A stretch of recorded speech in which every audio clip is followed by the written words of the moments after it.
आयशा ने अमन की मम्मी से कहा, हाँ मम्मी वो तो है, ये बताइए आपने मुझे यहाँ पर क्यों बुलाया है? बेटा ये गहने तेरे लिए बनवाए हैं, तू देख ले तुझे पसंद आए हैं या नहीं। ये कहते हुए अमन की मम्मी ने वो गहने आयशा के हाथों में दिए तो आयशा बड़े प्यार से उन्हें देखने लगी। लालच तो उसके मन में पहले से ही था, पैसे और गहने इन सब के लिए ही तो वो अमन से शादी कर रही थी, और फिर भी कोई उसकी हरकतें समझ ना ले, इसलिए वो सोचते हुए बोली, हाँ मम्मी बहुत अच्छे हैं, आप इन्हें अपने पास रखिए। बेटा तू ले जा ये गहने, अब तेरे पास रहे या मेरे पास एक ही बात है ना, हम अलग थोड़ी ना है, हम भी तो एक ही है ना। ये कहकर अमन की माँ ने आयशा को वो गहने जबरदस्ती दे दिए तो आयशा बहुत खुश हो गई।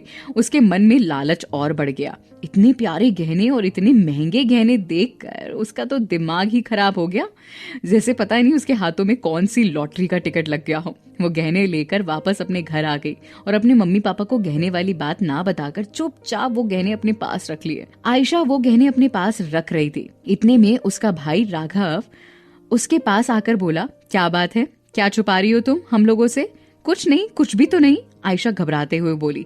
कुछ तो, राघव ने कहा। कुछ नहीं यार, तू भी ना पता नहीं क्या क्या बातें बनाता रहता है। ठीक है मम्मी तुझे बुला रही है, ये कहकर राघव वहां से चला गया तो आयशा भी उसके पीछे पीछे गहने रखकर वहां से चली गई और अपनी मम्मी के पास जाकर बोली, हाँ मम्मी बोलो, आपने मुझे बुलाया? बेटा अब तेरी शादी के कुछ ही दिन बाकी है, तू शॉपिंग कर ले। हाँ मम्मी मेरी आज अमन से बात हो गई है, वो मुझे शॉपिंग लेकर जाएंगे। ठीक है तो तू जाकर शॉपिंग कर लेना। अपनी मम्मी की बात सुनकर आयशा वहाँ से चली गई और तैयार होकर अमन के आने का वेट करने लगी। अमन भी कंपनी से 5 बजे निकल गया और आयशा को पिक करके शॉपिंग के लिए ले गया। वैसे तो इन सब चीजों में उसका कोई शौक नहीं था, लेकिन आयशा के लिए वो सब कर रहा था। आयशा और अमन शॉपिंग कर रहे थे, इतने में अमन पूजा से टकरा गया। पूजा को देखकर अमन एकदम से बोला, तुम इस हालत में? हाँ थोड़ा काम था इसलिए। तो मैं कर देता तुम्हारा काम, तुम इस हालत में क्यों घूम रही हो? और ये बताओ तुम्हारे हस्बैंड शिवाय आया या नहीं? नहीं, उनकी छुट्टी कंफर्म नहीं हो पा रही है, तो अभी तक तो वो नहीं आए हैं, हो सकता है बहुत जल्द आ जाए। पूजा इस हालत में तुम्हें उनकी बहुत जरूरत है और कोई भी नहीं, तुम्हारे साथ अकेले तो प्रॉब्लम नहीं होगी। अमन ने परेशान होकर पूजा से कहा, नहीं नहीं ऐसा कुछ भी नहीं है, मैंने अपनी छोटी बहन को बुला लिया है, वो मेरी देखभाल करती है। आयशा शॉपिंग करके उनके पास आई और पूजा को देखते हुए अमन से बोली, चले बहुत धूप हो रही है। आयशा को देखकर अमन ने पलकें झपकाई और बोला, हाँ चलते हैं। आयशा की बात सुनकर पूजा अमन को देखते हुए बोली, धूप हो रही है, तुम लोग चले जाओ। नहीं पूजा, तुम्हें इस हाल में छोड़कर तो नहीं जा सकते, तुम जल्दी से शॉपिंग कर लो, फिर हम साथ ही चलेंगे, मैं तुम्हें घर ड्रॉप कर दूंगा, तुम्हें परेशान होने की जरूरत नहीं है। ये कहकर पूजा वहां से चली गई। अमन ने उसे रोकना चाहा तो वो रुकी नहीं। पूजा का ये बर्ताव देखकर अमन थोड़ा परेशान हो गया और आयशा को देखकर बोला, इससे क्या हुआ? बहुत गुस्से में लग रही थी। पता नहीं, छोड़ो, हमें क्या लेना देना, अपने से मतलब रखो, ज्यादा बेहतर है। चलो चलो लेट हो रहा है। ये कहकर अमन और आयशा अपने अपने घर चले गए। अमन ने आयशा को उसके घर पर ड्रॉप किया और फिर अपने घर के लिए निकल गया। पूजा को इस बर्ताव से अमन सच में बहुत ज्यादा परेशान था।